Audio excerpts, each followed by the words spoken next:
Okay, hi everybody.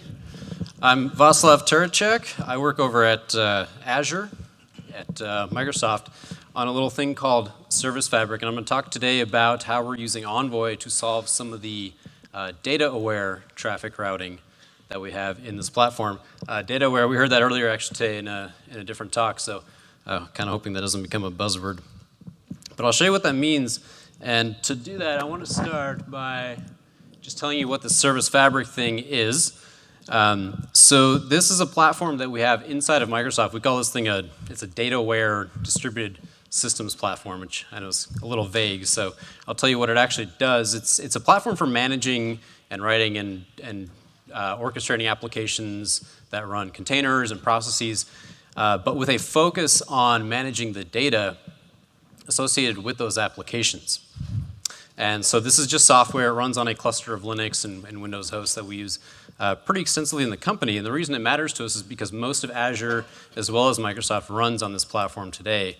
So all of the Azure infrastructure or software-defined infrastructure, rather, when you go to Azure and you ask for a network or you ask for a VM, it's applications running on this platform that answer that request and provision those things. A lot of other Microsoft services like Office, Intune, Dynamics, all these things kind of run on this platform. So we use it very, very extensively inside of the company. And of course, like with a lot of things on Microsoft today, that platform is open source. So the interesting thing about this platform, it was designed with state in mind. So it came out of the SQL org about a decade ago when we were developing SQL on Azure. And what we found is that we have a lot of common distributed data problems that we need to solve across the company and across Azure. And so we built this platform with a lot of these data primitives built in for distributed applications. So there's, of course, clustering and federation. This is just a layer that stitches a bunch of machines or VMs together into a cohesive cluster. But the interesting things are, for example, leader election, consensus algorithms, configuration and placement. All that stuff is built in as primitives into this platform, as well as replication of data, quorum consistency and different modes of consistency, balancing, keeping state balanced across different machines, and then finally partitioning, which is just a fancy word for data sharding. So these are all primitives built into the platform that we use to build out other data-aware platforms or databases. So anytime we have a distributed database or any kind of a data ingress service like the the eventing systems that take in events from IoT devices, that kind of stuff, that all runs on this platform and makes use of these primitives. So let me show you what this actually looks like when the platform starts up. This is kind of a self-bootstrapping platform. When it starts up, you take a set of nodes, which are just VMs or machines, and that forms a cluster. Services that are written for this platform that get deployed to it, they take two forms. The kind of simple one, which is something that we're probably used to in most places, is what we call a stateless service, and that just means that every instance of your code is running the exact same way, doing the exact same thing. This could be anything like a Node.js application, an ASP.NET application. It doesn't really matter. This is kind of, think of like a web farm or something like that. Everything's identical. So that one I'm not going to focus too much on today because that's sort of been covered in a lot of the other talks, how this kind of thing works. This is what I want to talk about today. This is the stateful version of that. So when you run your code here, every instance that runs on a separate node isn't actually created equal because it's holding the data inside. So in this case, you'll have multiple replicas, but only one of those, for example, will be a primary replica that can take write operations, whereas you have the secondary replicas, which are just getting state replicated to them, and those don't accept write applications, or write requests, rather. So when you take those together, that forms a partition, and so that partition is kind of a collection of replicas or a collection of endpoints. And then you can deploy multiple of these partitions, and the partitions, you can think of that as a database shard. So each one will have a subset of the total amount of data when you can't fit data on a single machine, that kind of idea. And so you take that whole thing, put it all together, that's what makes a stateful service. So you can kind of see a little bit of a difference how that runs versus just the stateless one. And then what you have inside each one of those replicas is the application code or the service code. I'll probably use the words application and service interchangeably here. That's running next to the data that it's operating on. So that state is kept in memory, optionally written to disk. All of that is then replicated out to multiple machines, and that provides high availability. So another way to think about this is if you were running an etcd cluster or a Redis cluster or something. Imagine if your code was running inside that cluster rather than making remote calls to it, you're running inside it next to the data that it's storing. So that's kind of the idea.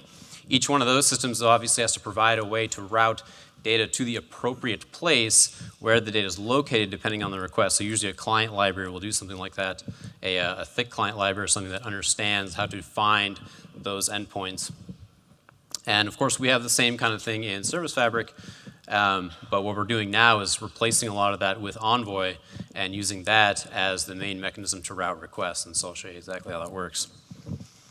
So, and this is what we say, or this is what I mean when I say it has to be data aware. So there are four main parts to this that I want to talk about today. The first is obviously service discovery and routing. This is probably the main piece. How do you find where to route data to? And then how do you actually do the routing? And this idea of being data aware affects every part of traffic routing. So even load balancing, how you distribute load across different replicas or even different partitions is affected by this. How health checking is done, how health monitoring is done, and even down to versions and upgrades has to be handled a little bit differently when the data and the compute are co-located in the same processor in the same container space. So I'll start with a simple example, just looking at these as stateless services. So imagine these are web endpoints or web applications. In Envoy terminology, these would each be a cluster. Each replica would be an endpoint inside that cluster. And so when you deploy something like this on Service Fabric, it's really no different than what you would have on any other platform. There's the discovery, the XDS, discovery services for Envoy, downstream talks through Envoy. In this case, you can think of Envoy as a node agent where there's one instance running per node. You can do the same thing as a sidecar model. It doesn't really make a lot of difference. Just for simplicity, we'll display this as a node agent for now. The little orange box down at the bottom there that's the system services, this is a specific thing to Service Fabric. This is where service discovery actually happens. The system services themselves are just a set of stateful services that run on the platform that manage the cluster and they manage the application. So those system services know what nodes are in the cluster, what applications are running, where applications should be placed, how replicas should be placed. They detect failure, etc. They also act as the service discovery mechanism. So what you don't see here is Zookeeper or etcd or anything else because again, the platform itself is meant to be a data platform. So all of the state is kept on the platform itself. There's no external databases here. And in fact, there can't be because we develop our databases on this. So you wouldn't have a SQL backed by a SQL, for example. So this is what it looks like when it's stateless. Now, if we replace this with the idea of stateful services, this is where it gets kind of interesting because now when the downstream client or downstream service makes a request through Envoy and says, I want to talk to application A, well, we know where that is, but we don't know which partition to go to get to the data that you're requesting. So for example, if you want to send a request to user/foo, which partition is that user in? And so there needs to be an extra piece of data that's sent somewhere, or that needs to be available somewhere to help Envoy make these decisions on where to send that request. So typically, the way this works, there's this partition resolution pattern that we follow in the platform where you take some data from the request. If it's an HTTP request, you take something from the path or from the header or query string, and you use that to transform it into a partition key, which is, you can think of it as a hash table. So you take some value, you hash it, that tells you what bucket of the hash table it's in, you send the traffic there. Once you determine that, then you can look up the location, look up the endpoint where that data is, so that's the service discovery part of it. Then you ask service discovery, I have service A I'm going to with partition key 5, tell me where the endpoint for that is, and then it'll respond with that. And then finally you forward the request. So again, typically this was done in these kind of heavy clients, these thick clients that would do all this work on the client side, which has a number of challenges associated with it, of course, which I think we heard in one of the previous talks too. You have to write it in however many languages that you want to support. It's difficult to keep it updated. The client's doing a lot of the work, etc. So what we did in Envoy to make this work, so here's an example of a partitioning scheme that uses a range partition, and that just means that the key range for every partition is just some integer range. So for example, users was a 0 through 9 will go to partition 1 and so on and so forth. So what we did is we added this range match header to Envoy. This is one of our small contributions that we did. And this just allows you to match a header to a range of integers. So rather than say a header equals x or a header matches some regex, you say if a header falls within a numerical range, that's a match. Go to that cluster. And so this allows the client then to send requests like so. I can say go to the application with this domain name on this path, and then here's the partition key.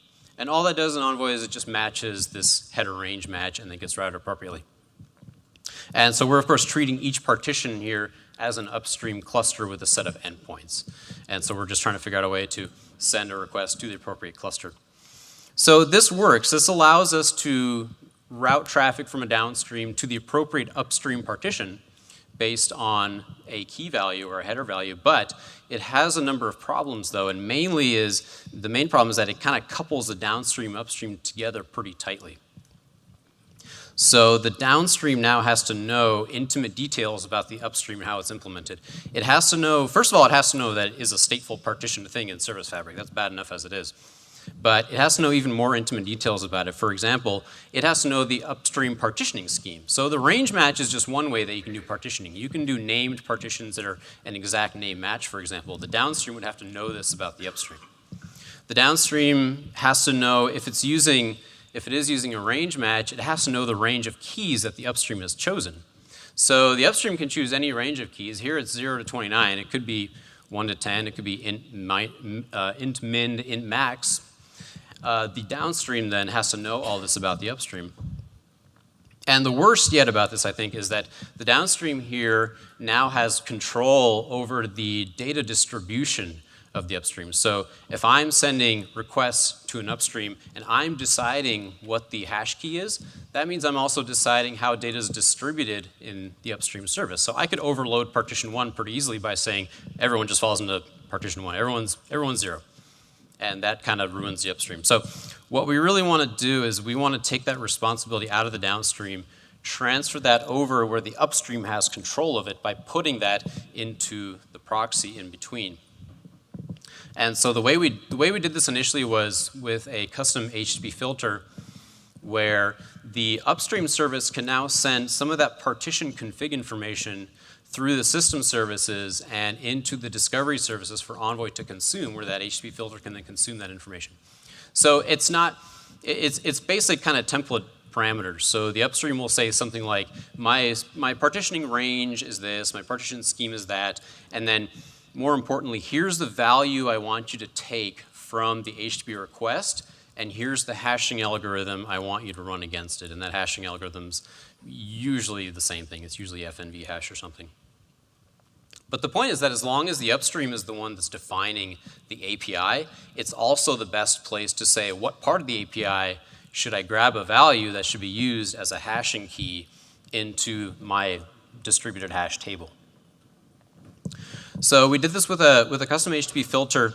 It's kind of interesting because when you do that, the routing decisions happen before that runs, before the HTTP filter runs. And so the way we did it is, since we had this range match header already built in, what we would do is we would inject that range match header into the request. So the HTTP filter would take the request, grab a value like the something from the path, apply a hash function, and then inject an HTTP request header so that the routing mechanism that's already in an Envoy would just take that match.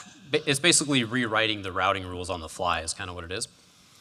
You can do that. You have to clear the routing cache first, otherwise it won't work. But as long as you do that, it'll reapply the rules and then route accordingly. We found an even better way to do this, though, is to just use the built-in Lua script filter that already exists. That allows us to just inject some configuration. That way, XDS basically writes the Lua script as it needs to be when it gets to Envoy. Envoy executes the Lua script, does the hash, grabs the value, does the hash, puts in the header, and then it gets routed to the right place. So that's how we pick what cluster to go to, what upstream cluster to go to, the partition basically. The next part of this then is load balancing once we decided on the upstream cluster. So load balancing in the stateful world is kind of a question of consistency versus availability. Because again, not every endpoint is treated equal. And so this little picture on the right, I'll keep that up throughout this so that you can kind of see how this works. So it's really only the primary replica here that's accepting read or write operations. The secondary replicas are just there to keep copies of the data for high availability. So for a full consistent model, you would only ever read and write to and from the primary. For higher availability, you can read from secondaries, but at the cost of consistency, because the secondaries, although they have the same data, it is a quorum ACK-based system. So when you make a write to a primary replica, that transaction commits when a majority of secondaries have acknowledged that transaction, but not necessarily all of them. So in this case, where I have 3 replicas, one of those will probably be stale some of the time. In rare cases, it can be even worse. You can get false progress. So you're reading values from a future that hasn't happened yet or that will never happen, and then it gets rolled back. So, so in this in this lower consistency but higher availability model, you can send reads to the secondary. So question is, how do you do this? Basically what you want is, I have, for example, an HTTP API like API users, and I want to send all my writes to just that one primary endpoint in this cluster. So for example, my puts, posts, deletes are going to go there. And then my gets on the same API can go to any one of these replicas.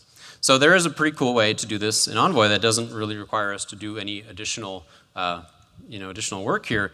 This is the load balancer subsets that we also heard about earlier. This is a very cool thing you can do. So essentially what we do is we set up these subset selectors, which are just a set of keys that you can then apply in your endpoints. So I'm basically tagging each endpoint with this value to say this endpoint is tagged as a primary, these other endpoints are tagged as a secondaries. Then when the routes come in, when we set up the routes, we can set up a regular route using just a prefix match or something. We can actually match on the HTTP verb by looking at the method header, which is kind of cool. All you have to do is just match that header and say, okay, if it's a post, match this route.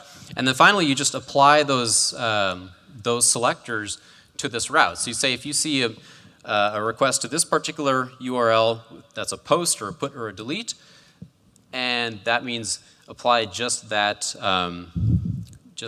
selector there, which will go to the one endpoint that has that selector. So that will only ever go to the primaries. And so that's how you do this kind of load balancing. Not load balancing exactly, but it's how you can kind of pick which particular endpoints you want to send that traffic to. So onto health checking. Unfortunately, in a system like this where only one of those endpoints is a write endpoint, when that thing goes bad, there really isn't much you can do at the proxy level. So you just really have to rely on the platform to fail that thing over as fast as you possibly can. Again, we can be as good as we possibly can about failing things over, detecting failure and failing a primary over to another node as fast as we possibly can, but it's never going to be perfect. Application code can be slow to shut down. It can be slow to start back up. So again, that's where that availability versus consistency trade-off comes in. At the very least, in this situation, you can make use of secondary reads, but there's nothing you can really do about writes, unfortunately. You can't really go to a different partition because your data is not going to be there. So the only thing you can really do then is just let the system fail it over to a different node and hope that it comes back up. Same deal with versioning and upgrades. This is also another difficult part where the proxy part of this in this kind of stateful world is only limited in how much you can do. And I'll show you why exactly this works. So if you wanted to do a side-by-side test of a service, like I have V1 stood up, I'm going to stand up V2, and then I'm going to send 10% of my traffic to V2 to test it out. Unfortunately, it doesn't work because all your data is still in that V1 instance. Remember, they're all co-located, so the data is sitting next to the compute. So you can't really do it this way. You can't really do the side-by-side, gradually move traffic over. So the only way this really works is with in-place rolling upgrades, and that's, of course, built into the platform here. One of the places where the proxy can actually help, or Envoy can help, is since this is a very cooperative effort, as you roll through upgrade domains, you're taking down one machine, doing the upgrade, taking down another machine, and so forth. Every time you do that, you need to be able to drain all those requests out and make sure all those transactions finish, so that's the only thing we can do there. For testing, instead of saying I'm going to move 10% of my traffic over and test it out, shadowing is actually one technique that we can use here. And so basically what this means is that 100% of the traffic is still going to V1. I've stood up V2 next to it, none of my data is there, but I can copy 5 or 10% of the traffic over. So all my users are still sitting on V1, but I'm just shadowing some of the traffic over. That allows me to run some integration tests on that version with real user traffic, but without actually disrupting the services that they're running on. Okay, so those were just a quick crash course on some of the issues that we have with data-aware traffic routing and how Envoy helps us solve at least some of these problems. I wanted to spend just a little bit talking about the work we did porting Envoy over to Windows. Just in full disclosure, this wasn't me doing the work. We borrowed permanently a developer from the C++ compiler team, the VC++ compiler team. So I'm mostly just telling you what kind of the things that he went through. It turns out most of Envoy was actually wasn't a whole lot of work. It's C++, so a lot of it was OS agnostic and portable over. For the parts that we did have to make changes, it was about 30% of it API changes, 70% behavioral changes. So I want to show you just a few of the things that stood out in our minds that were kind of interesting about doing this port work. The build system was actually the biggest challenge. None of us having ever used Bazel before, that was hard. Luckily, there was a lot of help from the community, we're very thankful for that. We didn't get very far on that one. So, so just a couple of things that were interesting. Error codes, for example, there were some error codes that just didn't exist on Windows, so that we had to go and define those. There were a whole lot of error codes that we had to redefine to work with a Windows Socket API that were different. That switch statement goes on for quite a while. This one was really fun. So close. And on Linux, you have this close method that exists in actually both places, on Linux and Windows. It takes a file descriptor. On Linux, this closes sockets and anything else described by a file, which is pretty much everything. On Windows, we don't describe everything as a file, so this doesn't actually close sockets on Windows. But it does still compile, and it still runs, and there are no errors. So we ran this the first time, and we're like, we have a lot of just sockets hanging around. This is really weird. So there's actually a different API on Windows to close sockets. It's called close socket, and it takes the socket. The other thing was libevent. Libevent doesn't work too great on Windows.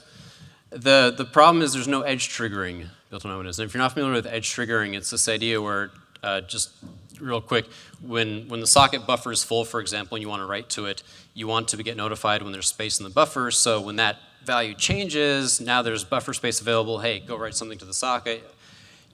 If you don't have anything to write, you say, I don't have anything to write, and then libevent leaves you alone. On Windows, it just keeps bugging you. It's like, no, there's space, write something, there's space. So that's called level triggering, and so it just keeps doing that. And so when Envoy is idle, it's eating up a ton of CPU. So when we initially launched this ingress gateway component that uses Envoy into Service Fabric, we ran, I think, 2 instances of it, and immediately the CPU was just pegged up to 100%. And it was because of this issue. So we put in a workaround that it simulates what edge triggering does, not perfectly. The real long-term solution, of course, is to use I/O completion ports. We haven't done this work yet because this is a much bigger task to take on. So those are just some of the interesting things that we ran into during that work to port this over to Windows. Okay. And the last thing I wanted to close out with is why we chose Envoy, given that it doesn't necessarily solve all our problems, it does solve some, but why did we go down this route? Why didn't we just go and write a proxy of our own? We did. It was hard.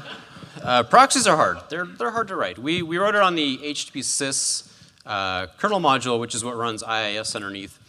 Performance-wise, we got about on par, but there was a lot missing there. So we did look at a lot of the proxies that are available out in the open source space and just out in the community. Envoy was by far our favorite. Just a few reasons why. One, it's C++. Service Fabric itself is about 2 million lines of C++ code, so we like C++. We're pretty familiar with it. We didn't want to have to go out and learn Go or anything else. So this is nice. And also portability across operating systems has helped quite a bit. Number two, it's fast. It's very, very fast. This is very important for us. The extendability is super, super nice. Being able to write filters and plug in custom filters was a huge, huge part of this. And we obviously needed a little bit of extendability. Although we didn't have to extend it as much as we thought we would because it's very feature rich. There's already a lot in there that we can use. So this is actually very good. And last, but definitely not least, the community is fantastic. A lot of great people working on this, and it was super fun to actually do even just a little bit of the contributions we did was a real good time. So that's all I have on how we did a little bit of Envoy work in Service Fabric over on Azure. Time for questions? We got time for questions. Yeah. Another double-barrel question on the Windows ports. So the first is there's an effort by Pivotal right now to port to Windows, and that's we've been merging PRs from there. I'm wondering how your porting effort relates to that. Are you planning on actually upstreaming the various changes? Are you planning on making use of the Pivotal ports and so on? And the second question is sort of still about porting. You mentioned the deficiencies of LibEvent. We've been looking at other event managers like UV, which has also support for like your IO vision ports and so on. Do you have any thoughts about the utility of that and how beneficial that might be? Yeah, so the first part of that question was a lot of the recent Windows porting work that has been pushed back upstream has been done by Pivotal. They, from what I understand, and we have to confirm with them, but from what I understand, they picked up essentially where we left off. So we forked Envoy initially over in our org. We did a lot of the kind of upfront work on getting things just to run on Windows. They picked it up from there and made the build system work mainly, and then I think they're doing some additional work and then pushing that back upstream. So they kind of picked up where we stopped initially when we got stuck on the build system. Do you think you would use that in-house? Yeah, I don't think we're going to fork and continue to use our own. We'll definitely want to have just one. And hopefully we can get back to helping them out with that as well pretty soon. Second question was if we've looked at using libuv instead of libevent. We did briefly. That was another thing that we could do. So we actually used libuv pretty extensively on a different web server that we write at Microsoft called Kestrel, which is the web server that runs an ASP.NET Core. So we do have quite a bit of experience with libuv. I think ultimately it's probably going to come down to where we can do I/O completion ports the easiest. But we haven't looked too extensively into libuv yet. But that's an opportunity as well. Yeah. This may be out of scope, but in terms of routing or read and write requests, how do you stop, or how do you make sure that writers read their own rights? How do you make sure that writers read their own rights? You're sending all the GET requests to arbitrary replicas. Yeah. And then a writer updates the writer, the primary. How does its next request? Oh, I see. So the question is how do we do write or read your own rights? So if there are requests going into the secondary, someone updates the primary, how do we make sure they get the same value? There's no guarantee there if you're reading from secondaries. So again, it's you lose out on that level of consistency if you're reading from secondaries. Generally, we discourage it for the most part, just because I think it comes with a lot of surprises like that.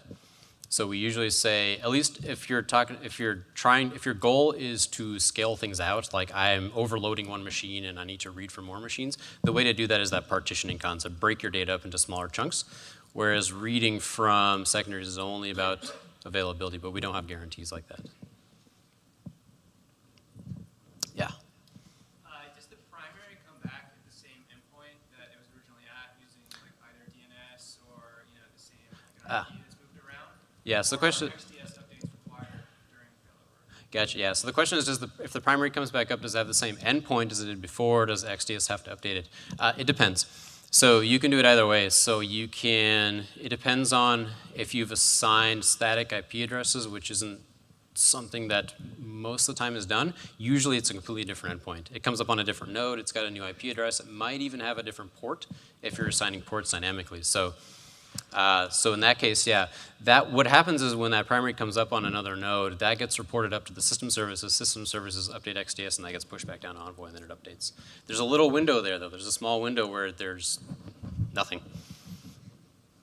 Yeah, right behind the pillar there. So in the scenario where you create a hotspot, imagine you have a range, and the range is evenly distributed among all the nodes. But one of the nodes is producing a tremendous amount of traffic, and you want to reduce the amount of users allocated to that node. How does that interact with your system?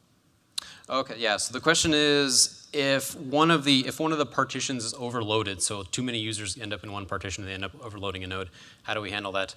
We don't have a good way to handle splitting and merging partitions today. So taking a partition, splitting it up into other places. The one way you can do that is instead of using a range partition, use a named partition. So the partition just belongs to a name. So for example, you have 50 states, you can have 50 partitions, each has a name of a state. You could do it that way.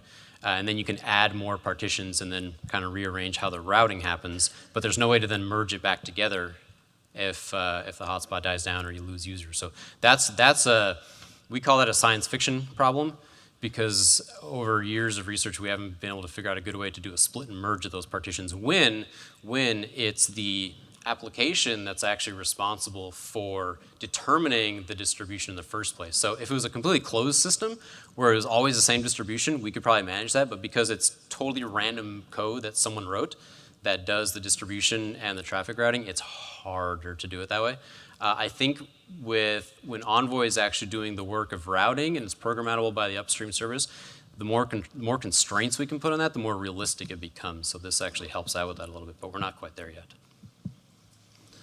Do we have time for more? One more? Okay. Yeah. In terms of, so your sharding was based on hashing.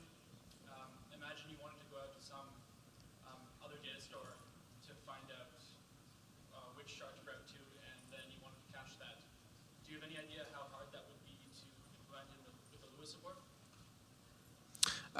Okay. So if you wanted to go out to a different data store to figure out which partition to route to, and using Lua to do that. Haven't tried it yet, but I believe that should be possible, because in Lua you can at least make some request out before you make a decision. So we did actually look at that, because one of the proxies we wrote earlier does something like that. It's sort of on demand. So rather than feeding the proxy a bunch of information about here's all the endpoints and here's how to route them all, it would happen, a request would arrive at the proxy, it would then go make a quick call out to resolve the endpoint, come back, and then complete the request. So you can do that with Lua, but we haven't tried it yet, so I don't know what the performance implications of that are. Should be possible to do though. All right, I think we're good. Cool, thanks.